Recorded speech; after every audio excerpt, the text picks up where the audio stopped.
Football has brought me an endless list of good things. In amateur football, as referee, and in professional football with Ajax. And now, as chairman of the Royal Netherlands Football Association, the K.N.V.B, in recent years, I have seen countless men and women, boys and girls, excel in our Oranje national teams. But I have also attended many celebrations at amateur clubs. I've handed out certificates and attended meetings all over the country. I love football and the power of our sport, both on and off the pitch. The K.N.V.B was one of the first football associations in the world, for instance, to play a leading role in the fight against racism and sexism in our sports. But not everything is the way we would like to see it. There is a lot of commotion internationally in particular. There is a constant stream of negative news about our FIFA. We see hushed up reports. We see films by and about FIFA, which cost 20 million euros and more. And we see the controversy surrounding the allocation of the World Cup tournaments refusing to go away. That is not my World Football Organization. It is not how I want to see the sport which has given me so much portrayed. And that is why I'm standing for election as the next president of FIFA. I have done this because I think my generation has an obligation to leave the highest body in football in a better state for the next generation. As I promised in the Olympic Stadium in Amsterdam on the 28th of January, I want to share a number of things with you today. What I hope to change in the coming years in the headquarters of our international football family. What my message is for the world of football. And how we intend to make sure that football continues to be for everyone. I would like to take you through a number of main points in my program. Let's start with the setup of the World Cup. For a country like the Netherlands, taking part in the final tournament of the World Cup almost goes without saying.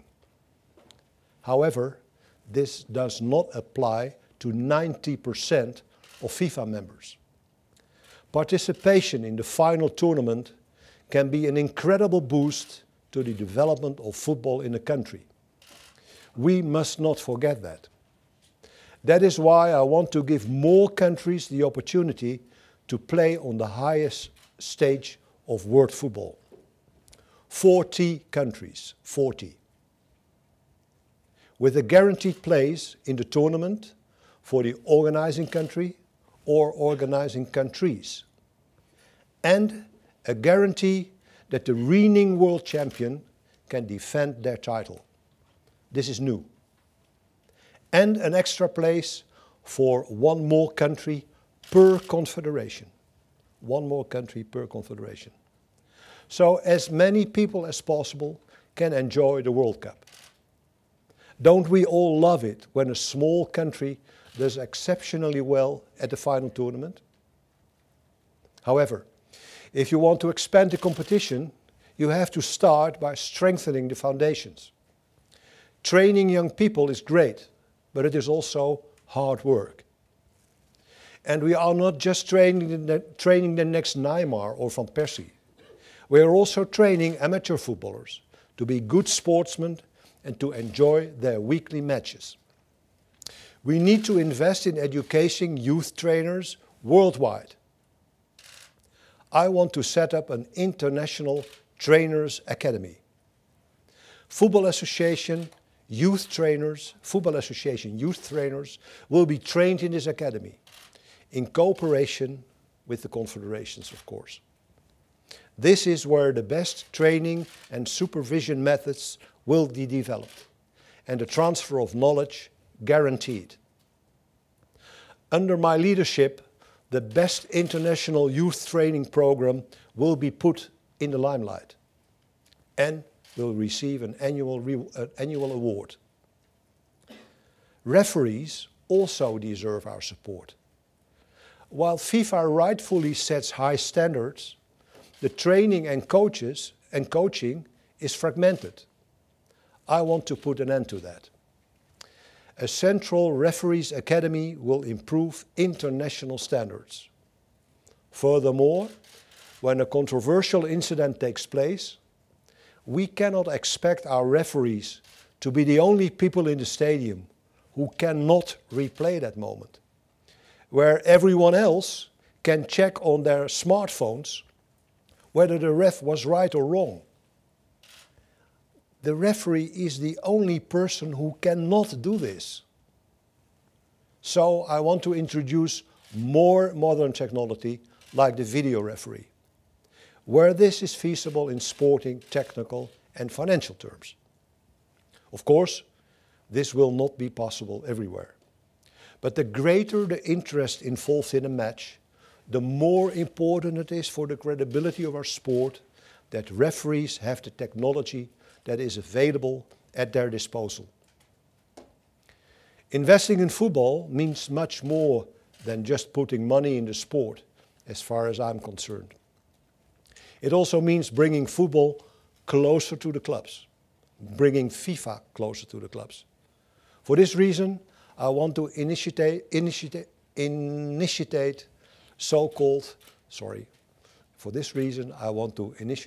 so-called regional FIFA embassies. At least one regional support center will be opened in every continent, where we can share our knowledge in close cooperation with the Confederations.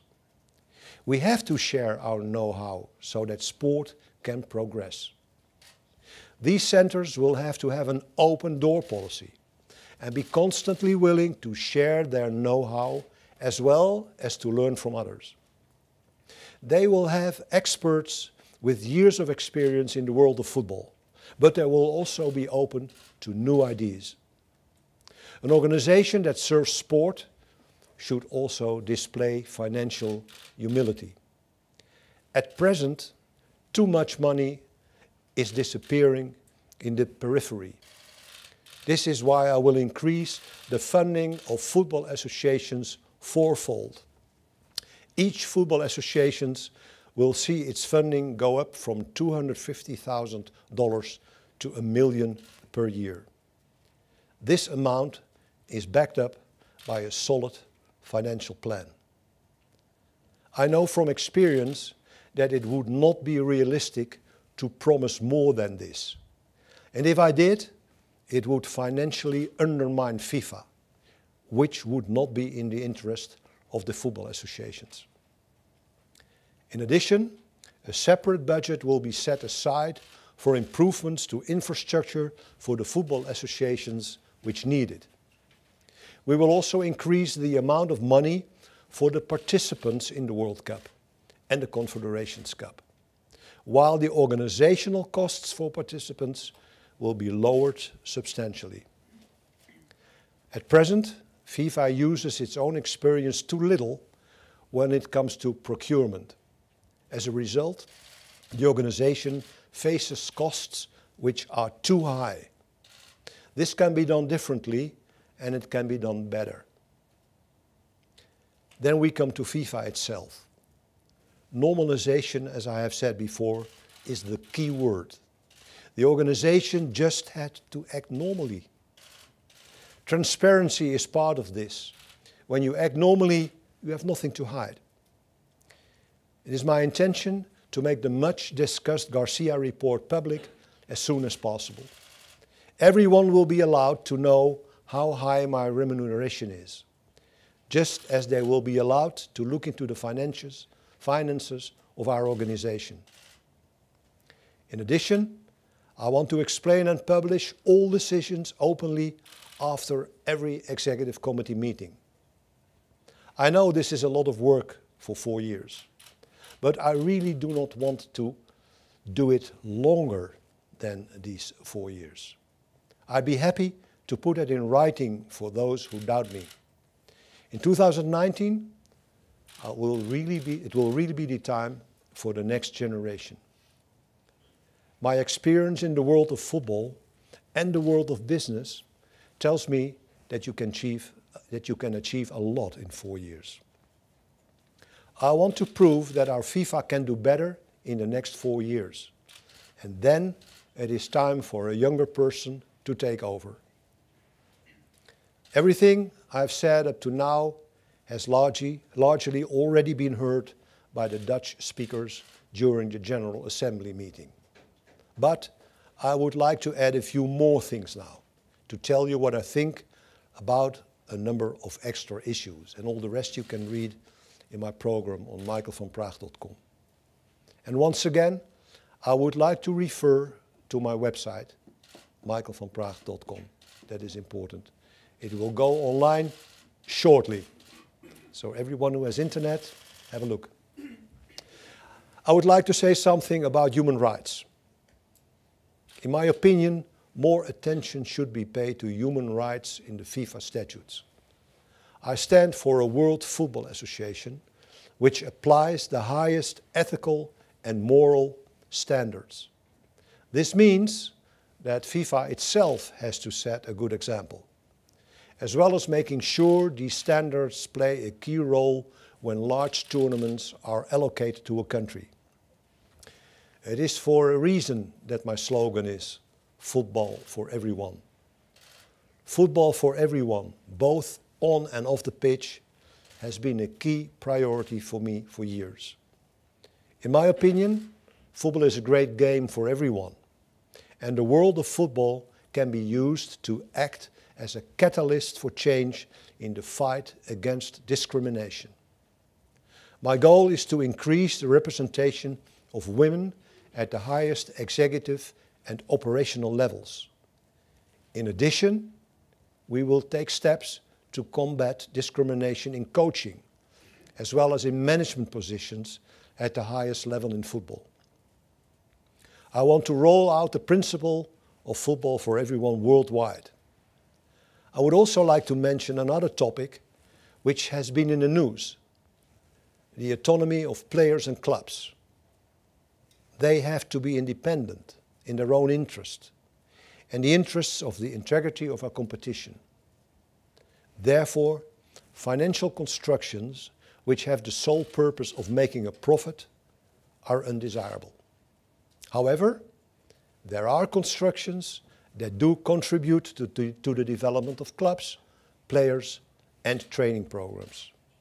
In these cases, financial constructions should be possible, provided they adhere to strict conditions with regard to the autonomy of players and clubs. Finally, I want to say something about the way I want to work with the Confederations. I think today there is too much power in the office of FIFA and too little influence of the presidents of the Confederations. As you have heard during this speech, I believe in cooperation with the Confederations. I believe they have a lot of knowledge that is unique and very, very valuable. That is why I want to install a President's Board with the presidents of all 6 confederations in it. The President's Board will help take decisions on important matters. I could carry on talking here for hours, and I could mention many more matters about limiting the power of football agents, about match fixing and so on. But then you would still be sitting here tomorrow morning and I would miss my flight. Today was about achieving our goal. And to do that, we need a campaign. And to run a campaign, we need money. Because we are an association, we needed approval from the General Assembly for our campaign, for a campaign budget. And I'm pleased that the Assembly has given its approval to the sum of €394,538. The campaign budget is divided into a number of main themes: travel, campaign, team, and external advice and communication. This money is necessary to get to speak to the right people, to promote and explain my program, and to keep you and all the other football lovers up to date how things stand. That was the last matter I wanted to discuss with you. And I would like to thank you again for coming today. Just now, at the end of my speech, I asked the football association representatives for their support. And I would like to do the same now. I hope I can rely on your support too. It will be quite a job to convince enough football associations to vote for me in the coming month. But let's compare it to a cup match. If the underdog scores one more goal than its opponent, who is much bigger, he wins the game. And if he wins the game, he can make a world of difference. Let's do this together. Let's strive openly together for a FIFA for all of us. For football, for everyone. Thank you.